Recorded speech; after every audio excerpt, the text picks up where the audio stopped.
All right, in today's video, we are going to be talking about the principles of strength training. That's right, we are diving into another whiteboard presentation, and this one is on strength training. So how you can incorporate lifting weights into your exercise routine and experience the benefits that come with regularly lifting weights. So what we're gonna start with is talking about why this matters. We're gonna dive into a lot of the details and research evidence about how we know there are positive outcomes from consistently strength training. So we're going to talk about that and how strength training can benefit you long term. And then we're going to move into some foundational principles of strength training. We're going to talk really a lot about the nuts and bolts of what you should focus on, how you can set up your training, how you can view progress, and how you can set yourself up to make progress. And then finally, we'll dive into some workout splits that you can use. So we'll take all of this information that we break down in the first part of this video and put it into action and actually talk about setting up a schedule for you so that you can incorporate strength training into your regular workout routine. And of any video presentation that I have done in the past, this is the one that I am most passionate about. I believe that everybody should do some type of strength training. And you're gonna find out as we dive into this presentation, strength training does not mean you need to be going into the gym and doing the barbell bench press, the barbell squat, the barbell deadlift, and trying to lift as much weight as is humanly possible for you.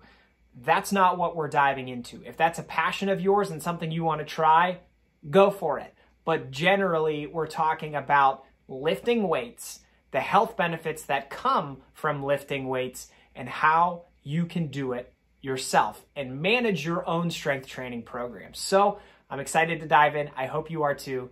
Let's get into it. Okay, so let's start with why strength training matters. And I want to build on what we just talked about in defining what strength training is, because like I mentioned, strength training is not necessarily powerlifting or Olympic weightlifting or strongman competitions or the gym bro at your gym lifting heavy weight and grunting and screaming and making a scene every time he lifts weight. That's not what strength training is necessarily. Strength training can mean a lot of different things to a lot of different people, and it can mean something unique for you as compared to anybody else. What we're talking about with strength training is essentially working against some type of resistance. And that could be body weight resistance, or it could be adding a lot of weight to a barbell. What you're trying to do is challenge your body, challenge the musculature of your body, and progressively increase that stimulus over time. And in a few minutes here, we're going to talk about that progression and how to put all that together. But just generally, I want you to understand that when we talk about strength training, when I mention strength training throughout this presentation, what I mean is lifting some resistance. And again, if you're a beginner, that resistance could be you doing bodyweight push-ups and sit-ups and chin-ups. It could also mean we're grabbing a pair of dumbbells and doing a bunch of different exercises. It could also mean that you are using a barbell or you're using the machines in your gym.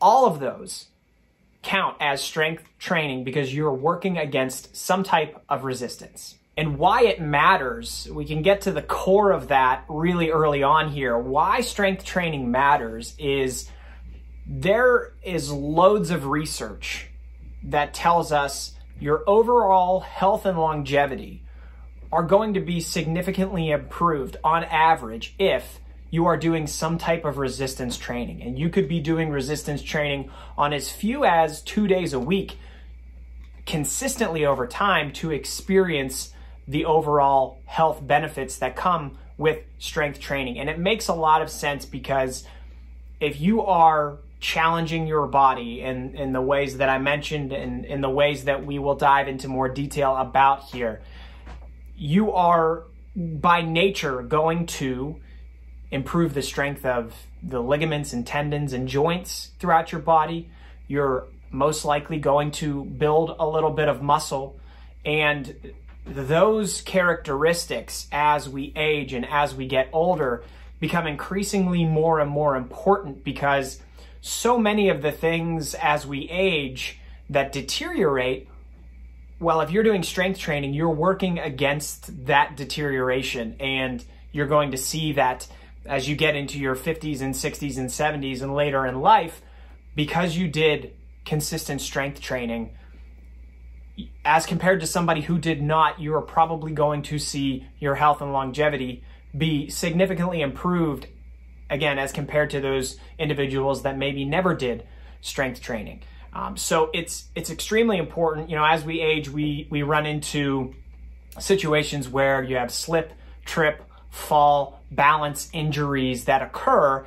And as we get older, you know, things like, I didn't even mention bone density and bone health are significantly improved by strength training. So, you know, you add all that type of stuff up. If you have better balance, you're probably not going to fall. And so you're not going to maybe break a hip or break a bone. Whereas if you've never done strength training, you have poor balance as you get older, you fall, you hadn't been doing strength training, so your bones aren't as strong as somebody who has been doing strength training. So when you have poor balance and you fall and you land on those brittle bones, then you're going to have broken bones, and it can lead to really, really poor health outcomes. So, you know, that's a really Cliff Notes condensed description of what happens over the course of a lifespan. But I want to kind of break that out, because so many people that I talk to, when we talk about why we're strength training, it's not about the right now. It's not about, well, you need to do this because you want to lose weight or you want to build muscle in 3 months or something like that.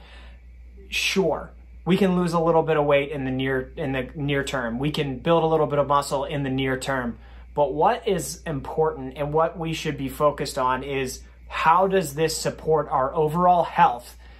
And luckily, strength training is a monumental improver of overall health and longevity. An added benefit of strength training in your program is also going to just provide you with some more variety, and that can in turn make exercise more sustainable for you. Because, you know, to go back to that example I just mentioned where, you know, maybe it's the spring, you want to lose a bunch of weight for summer, and you decide to just do cardio day after day after day after day for hours. That can be really boring. It can really burn you out, and it can be really unsustainable. So having a more well-rounded exercise program that, sure, includes some of that cardio, but also has you challenged in different ways with some strength training habits, it can make things more interesting. It can make exercise and fitness more of a lifetime habit for you, because it stays interesting. And part of why it stays interesting is because by adding strength training, you have so many additional goals that you can work towards. If you're doing cardio on a treadmill every day, what are the benchmarks that you can hit? Well, you can be on that treadmill for longer, or you can do the same amount of work in a shorter period of time. Beyond that, there's not much else you can do. And that's pretty similar across most forms of cardio. But with strength training, there are hundreds upon hundreds of different exercise variations you can do. And you can start small and build and grow over time to, most of the clients I have continually hit PRs every week. PR is personal record. They continually hit new personal records every week because we set mini goals over time, and it keeps things very interesting, and it keeps you motivated to train as well, because you know, hey, today I have an opportunity to do something that I've never done before.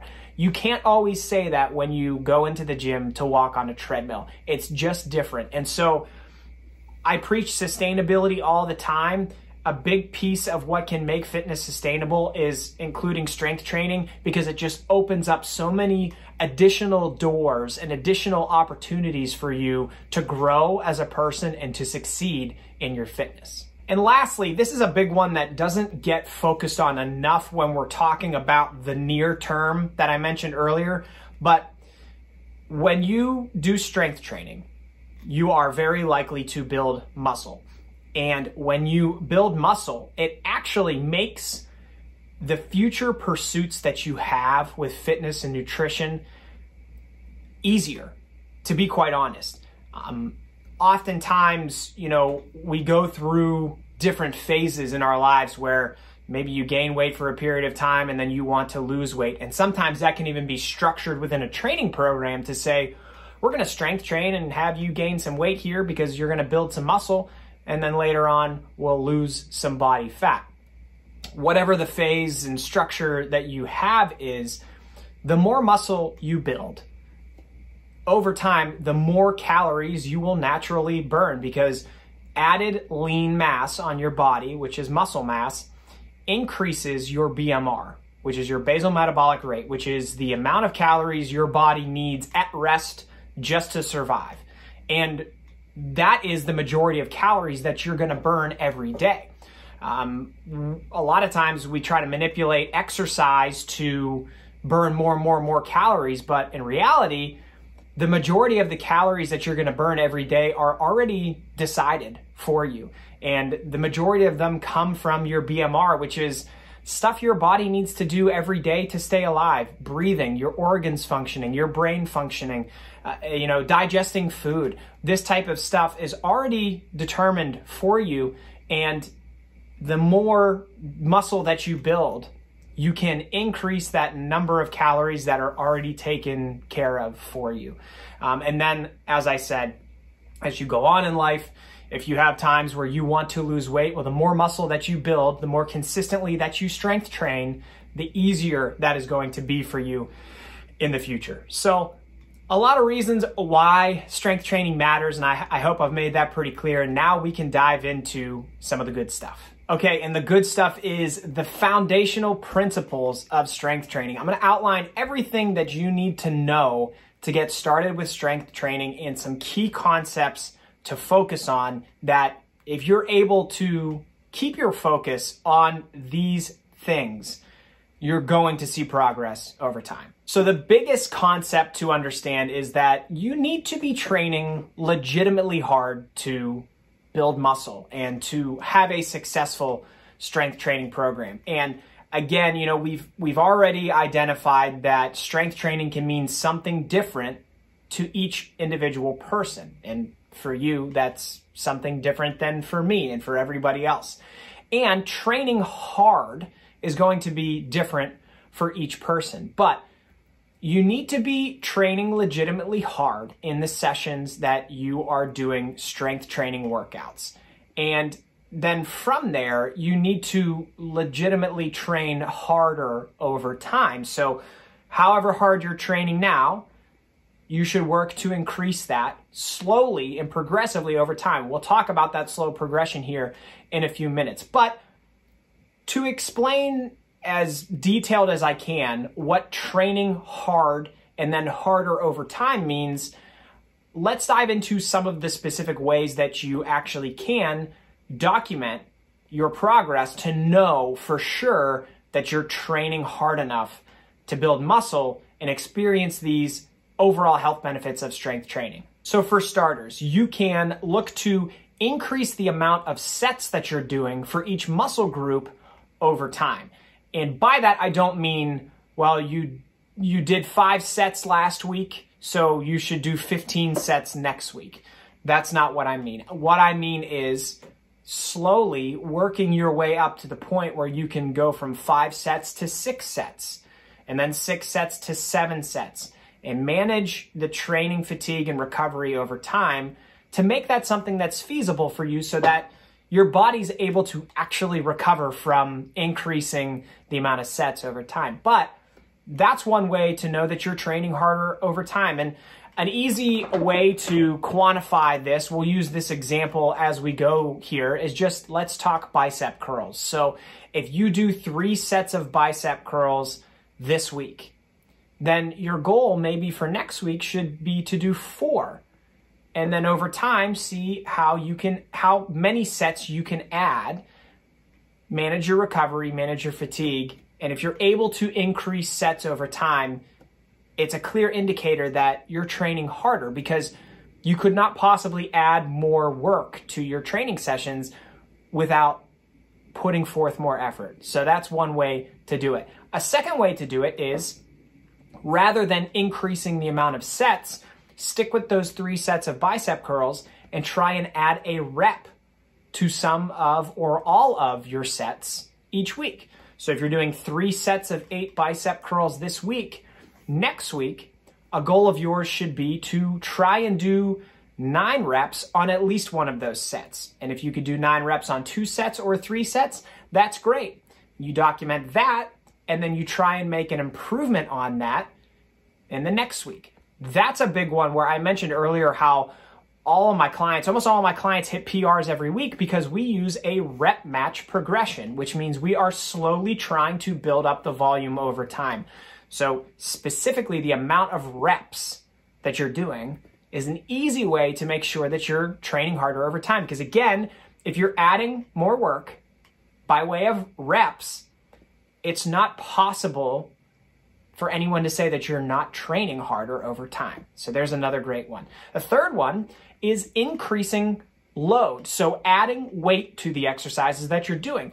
This one is not always applicable. And so for bicep curls, if you're doing 3 sets of 8 with 25 pounds and you try to progressively add weight, you're very quickly going to get to a point where you cannot add more weight to those bicep curls. Biceps are a small muscle group and they're limited in how much you can actually lift. Now with that said, if you compare bicep curls to maybe squats, squat is a total body movement, you're going to be able to progressively add 5 pounds to squats each week for a much longer period of time than you can for bicep curls. So understand that continually adding weight to different exercises that you're doing is not always going to be practical. And so that's a limitation, and you can pull from some of these other methods of progressively training harder to figure out how to continue to make progress for some of those exercises where you can't continually add weight. But with that said, adding weight is another one where we say, if you are continually adding weight to some of your exercises, there's no way that anybody could say, or no way you could worry about you not training harder and harder over time. It's another increase in your workload. I have 3 more for you, and these ones are a little more nuanced, but nevertheless, these are more indicators of you increasing your training workload over time and progressively training harder. So one of them is duration. By duration, what I mean is you could be doing an exercise. Say we do those 3 sets of 8 bicep curls. Maybe all 3 sets of them take you 5 minutes to complete all 3 sets of those, because you do 1 set, you rest 60 seconds, do another set, rest 60 seconds, and do a final set. One way you could progressively train harder with duration is finding ways to knock a few seconds off how long it takes you to do that same exercise with that same weight and that same amount of sets and reps over time. So maybe you could take 5 minutes to do 3 sets of 8 bicep curls in week 1, and then by week 5, you're doing them in 4.5 minutes. It's going to be increased intensity in terms of how you're training that exercise, which is an indicator of progressively training harder over time. RPE is another indicator, and RPE stands for rate of perceived exertion. And rate of perceived exertion means how difficult you perceive an exercise to be. So if we're doing 3 sets of 8 bicep curls and on week 1, you could not do an additional rep if you tried, that would be an RPE 10. But if you get to the 3rd set and you hit your 8th bicep curl and you feel like you could do 4 or 5 more, then that's probably more like an RPE 5 or 6. It's essentially, hey, rate the level of difficulty of this exercise on a scale of 1 to 10, okay? And if you see that in week 1, you are doing 3 sets of 8 bicep curls and it is an RPE 9, which means it's almost the maximal amount of effort you could put forth for that exercise. But then by week 5, you see that RPE maybe goes down to 7, and you're seeing, I could actually add some reps to these sets. That is an indicator of you making progress over time. And so then if your RPE drops from 9 to 8, since you know that you can do more reps, then you can add more reps and progressively train harder over time. And finally, this last one doesn't get enough credit. It doesn't get talked about enough, but if your form and technique improve over time, so if you're doing those bicep curls and you really have to throw your body into it in week 1 to use momentum and get the reps completed, but by week 5, you're doing strict curls and not having any issues, that's a huge indicator of you making progress and you doing higher quality work.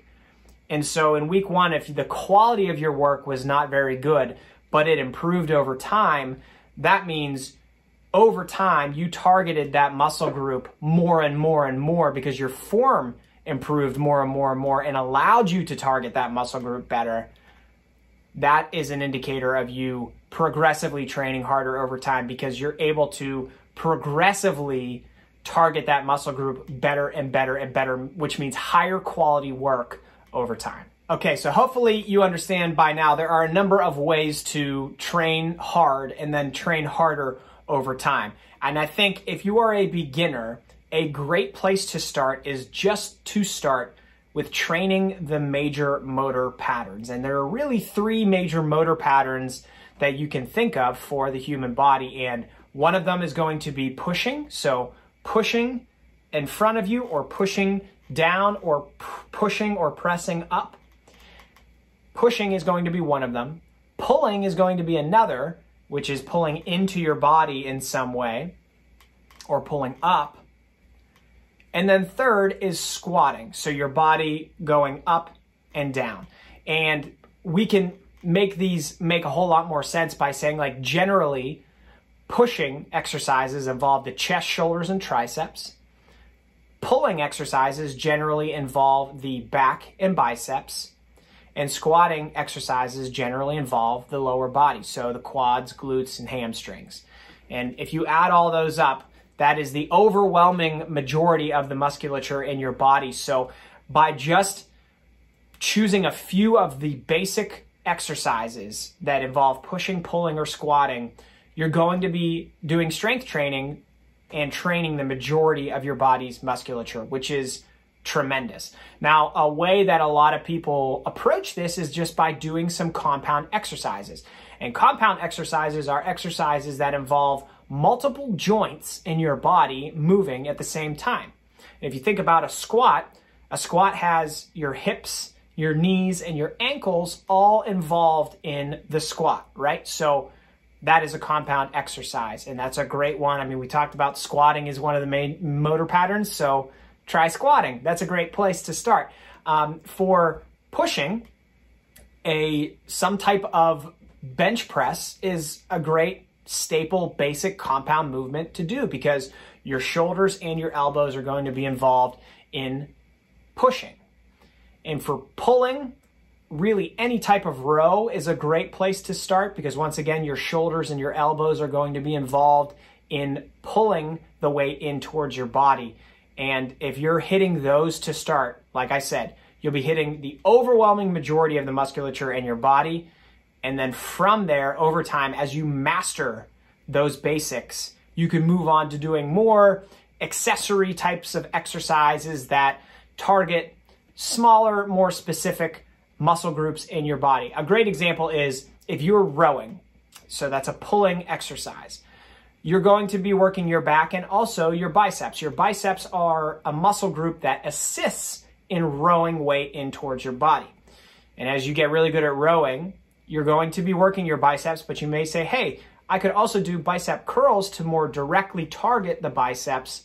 That's a way that you can kind of progress over time. And there are ways to do that for all of the different muscle groups in your body. And on the topic of making progress and adding to your workouts and progressing over time and training legitimately hard and then harder over time, we should talk about what a progression looks like. And a progression should not, to go all the way back to that first example I made where I said, well, if you're doing 5 sets this week, you shouldn't then do 15 sets the next week.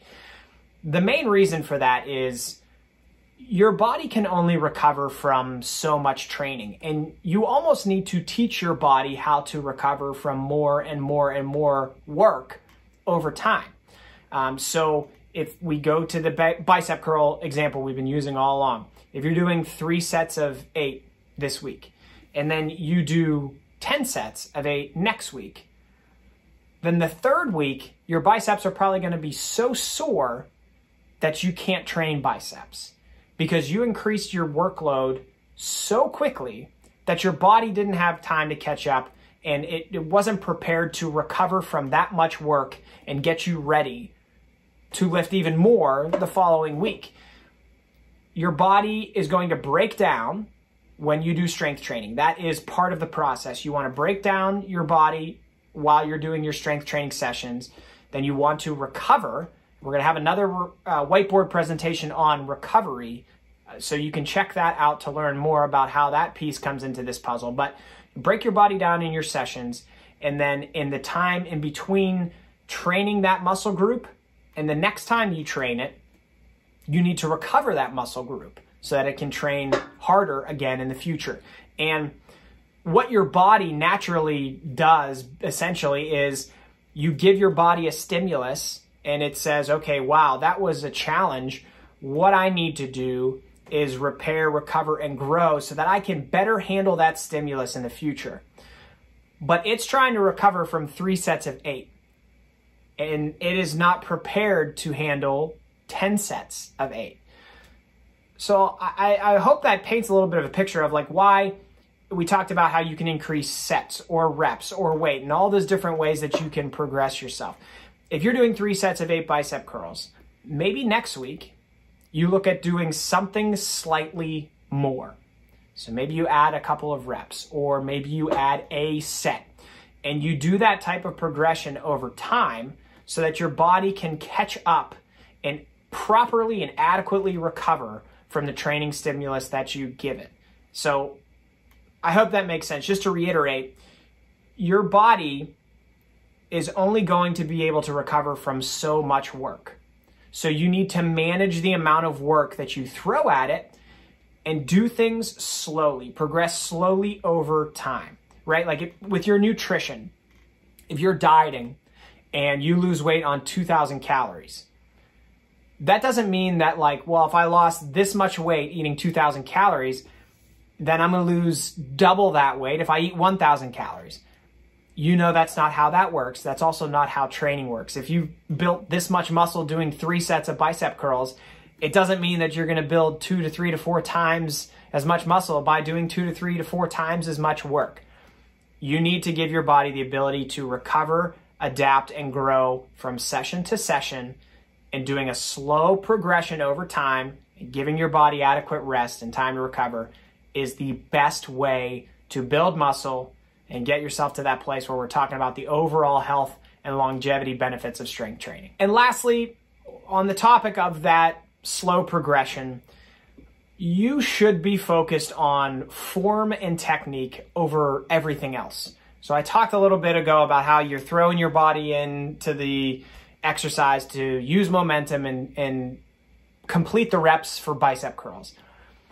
That is never going to help you maximize the amount of muscle you can grow and maximize the amount of progress you can make with strength training. Your number one focus should always be on form and technique, and then making progress with that impeccable form and technique, okay? Because form and technique are there for a purpose. There's proper form and technique for every exercise, and that's because if you use proper form and technique, it means you're going to target the muscle group that you're trying to work as effectively as possible. So in that example of using momentum to do bicep curls, if you use momentum to do bicep curls, you're going to use your back and your shoulders and your traps along with your biceps, probably even your hips, to curl the weight up. Bicep curl is a bicep curl. It's not a back curl or a trap curl or a shoulder curl or a glute curl or a hip curl. It is for your biceps. So your goal should be to target your biceps as directly as you possibly can.